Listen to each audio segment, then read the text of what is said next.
لهمو دقت بدي حضارتي كوني إما وشي توحيد عقيدة إنسان مسلم مبادئ إنسان مسلم لهمو هنا ريك رنجي داوت دقت بدي يعني سرود بسر پیغمبر خواه او تري صلى الله عليه وآله وسلم اما پیغمبرك ما هي أزانه بياني چي الرؤدا رايا نقري نكنا منالن بس خواه أزانه بياني چي الرؤدا توحيدي خواه لها مشتكا لهنركا لسرودك هي اگر دقتان دابه هما سرجما او ما رأيك يا باشا مزقود بوشي مناري هي بوشي قبي هي اگر دقتان دابه ام پنجيبم شوازه ببينن ابم كيفيته اما هي ما قبي مزقوته امش هي ما مناره كمان وتوشي التوحيد اجيني بوي هندق العلماء بيان باجني لمزقوته كان بس يعني كدو كدو منارتي ابتن هاي مناره باشا شكون نشانه التوحيد وخابيك زانينه فلسفه اسلاميه كلا بشتيوا اويا قبيك جوان ابي كنشانه ام پنجه بم شوازه وستاوا وهروها بم شوازه او پنجه كبرزوته منارك واتا وشي التوحيد تي رنگ دراوت همو تانية والزخارف إسلامي تنبيني ولا مزقوتا كان ولا متاحف كونا كان زخرف إسلامي هميشه النقطة هي دس بيئك طبعا اما السيجور زخرف إسلامي من هي اكو معلوماتي جنابتان جوري كم يعني بيوتي زخرفيكي هندسي لإسلاما هموي بچوار قوشو لاكيشو موداي خرو مثلا اوشتانا ورده هموي دروسة كريشتي هندسين هنديش معنى بيوتي زخرفين نباتي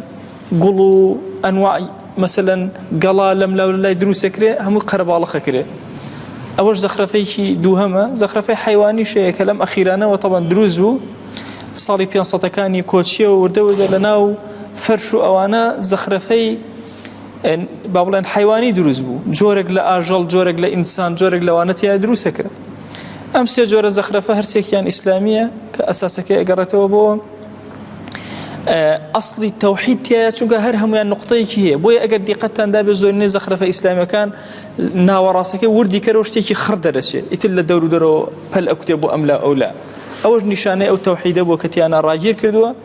طبعا ئەوە ئێمە خۆمان ئەم دەرکە ناکەین بەڵام مستەشرقین زۆر دیراسی ئەمەیان کردو هاتوون زەخرەفەی ئیسلامی خوێندوێتەوە ئایا زەخرەفەی ئیسلامی دەڵال لەسەر چی ئەکا سێرەکەن لە هەموویە دەڵال لەسەر وحدانیەتی خۆەکە دەڵال لەسەر حەرەکەکە دەڵال لەسەر بێکاری بإشي باشا يعني بمجالي خلقي مسلمان أكا بويا ها دقت بدن إنسان فرشة يعني هر فرشة كي مزجوت كان بيني جورة بريتيا ألان بوشي زخرفة إسلامي برا لبروي مسلمان هيج كاتي كينية بوي دانشتي بالي دابته شون زخرفة كي برا بهمان شواس كاريشي أو قالوا برا زور خلنا ولا زخرفة كري طبعا زخرفة هر يكي ميجوي كي خوي هي ودراسي هي همو زخرفة كلا شونا كدروس كري لم يجوا إسلام بس دروس كلا وبابتي كي زورا هر جنجبي له هنري إسلامي لو بارا شهر زاي بياك أتوانا زور بخوانة ولا سري ودراسي زور جوري لسر مهم توحيدي خوا لهم زخارف إسلامية رنج أداته وصفات كان خلق مسلمان رنج أداته تيا أجر دقة دابه جردون زور برا طبعا فلسفة إسلامي لسر دوشة بنيان أنده لسر مروف و گردون همو زخارف إسلامي أم دوانيتي مروف لقل گردونه تو دقت بدن مثلا لناو مروفا هیچ تكمانية لاكي شبه چوار گوشه